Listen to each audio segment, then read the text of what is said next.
William Cosgrove. I have the pleasure of talking to you on Friday night. It's good to see you again. You might have seen him in the first piece carrying Father Michael Judge from the rubble. Here he is. Firefighter, first grade, Michael O'Rourke. Michael, welcome. Who found Sean Egan crafting his first masterpiece. Michael's brother, firefighter, first grade, Thomas O'Rourke, welcome. And Thomas, of course, responded on September the 11th. And Dan Daly, battalion chief, who has spent the years since September the 11th and his retirement talking about peace and tolerance around the world. Welcome to you too. Welcome all.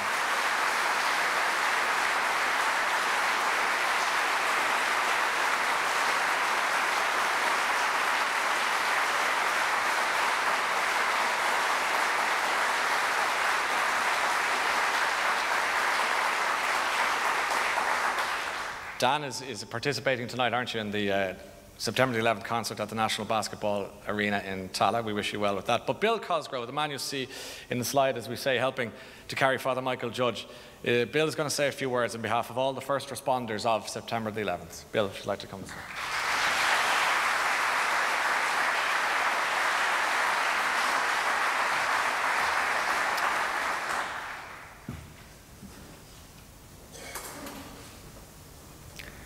Thank you very much. The images of 9/11, 2001, will always be etched in everyone's mind. But the true legacy of that day, I think, was the hope and the support that we received from people all around the world. That was no more evident than the Irish people, the connection we felt with them, and that's what I'm here to say today. I want to thank everybody for their support. It helped us get through a very difficult time, all right? And especially I'd like to say to the Garda and to the Fire Brigade how much your support meant to us, all right? On behalf of my colleagues here, and on behalf of the men and women of the New York City Police Department, the New York City Fire Department, I want to thank each and every one of you for your support and your continued support. You don't know how important that was to us, and it will always be. I thank you for your gracious hospitality since we've been over here. Thank you very much.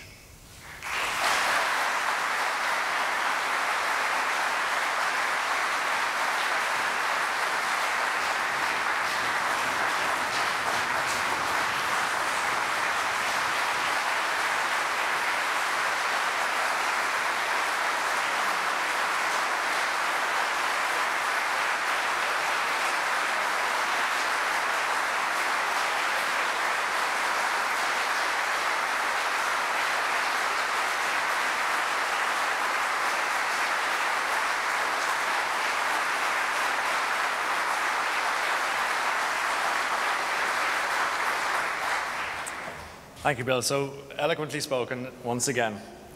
New York is known as the Phoenix of America, and our rugby team played this morning, as you know, in New Zealand, and they wore bands to remember your fellow countrymen. And even your team today was nearly a phoenix at the end, but unfortunately it wasn't to be. But it is a wonderful city. Anyone who's been there always wants to go back.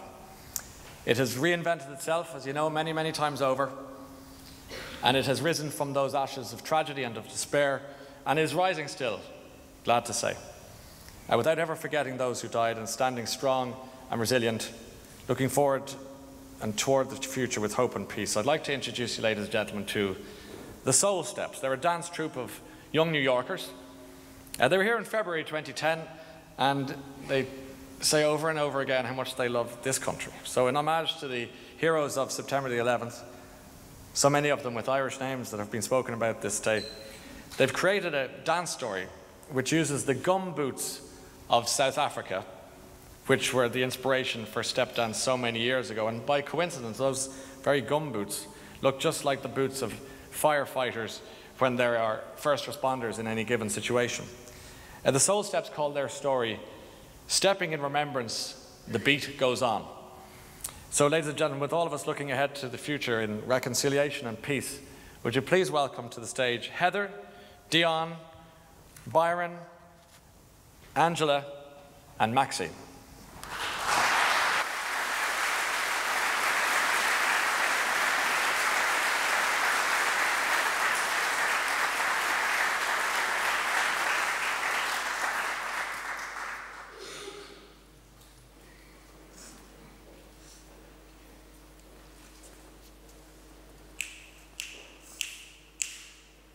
We remember Larry Davidson, Curtis Terrace Noel, Benjamin Clark, Judith Reese, Lindsay Morehouse,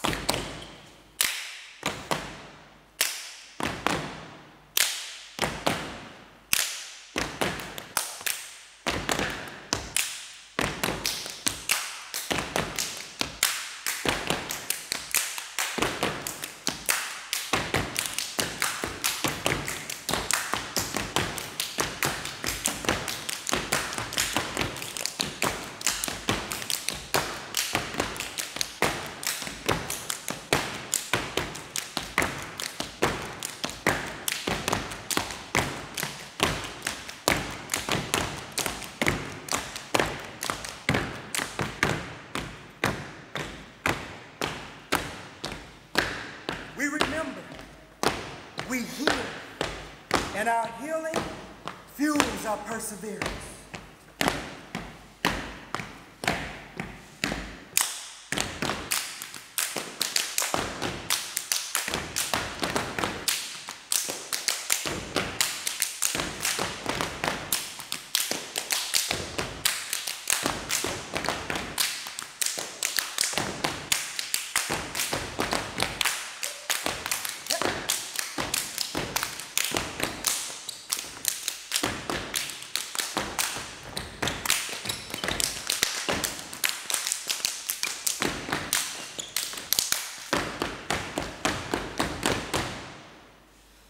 Lift every voice and sing till earth and heaven ring, ring with the harmony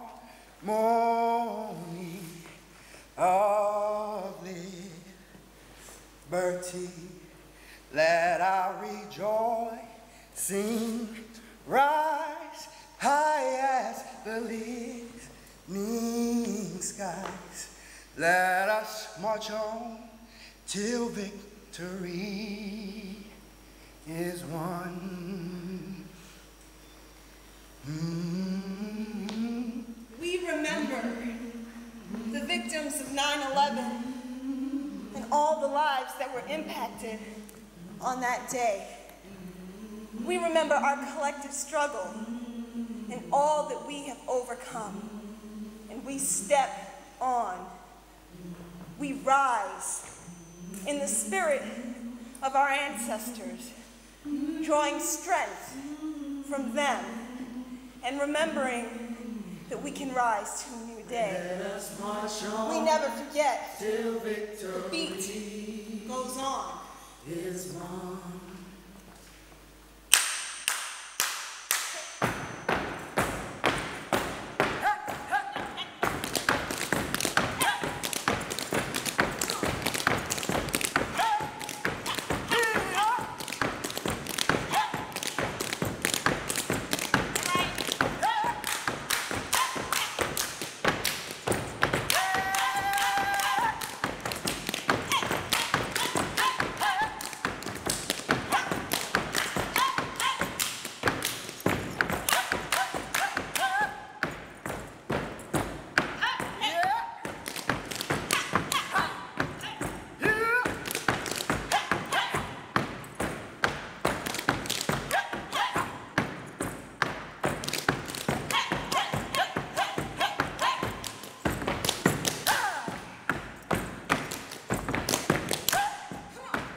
That's the Soul Steps.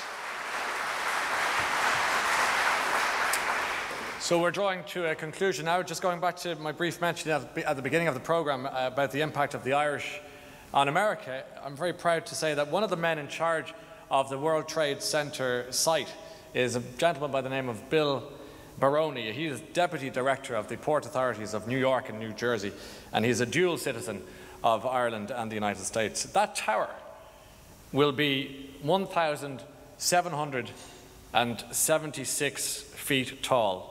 1776, a very special date to Americans, and that is the year, of course, of their Declaration of Independence. And the height of the building is no chance decision.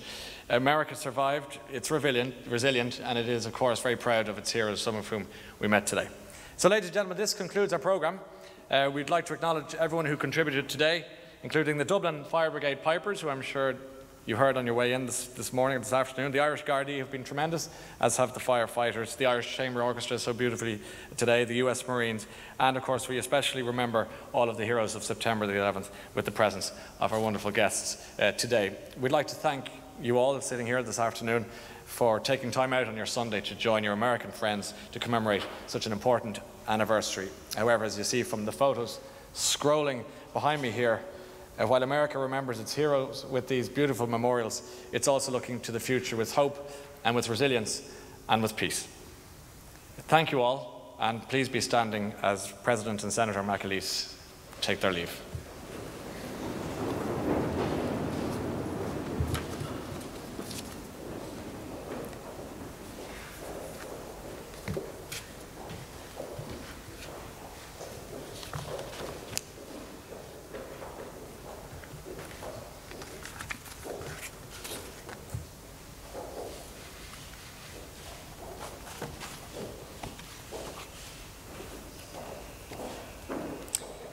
So, ladies and gentlemen, have a splendid afternoon. Thank you for your time today, and go safely. Thank you.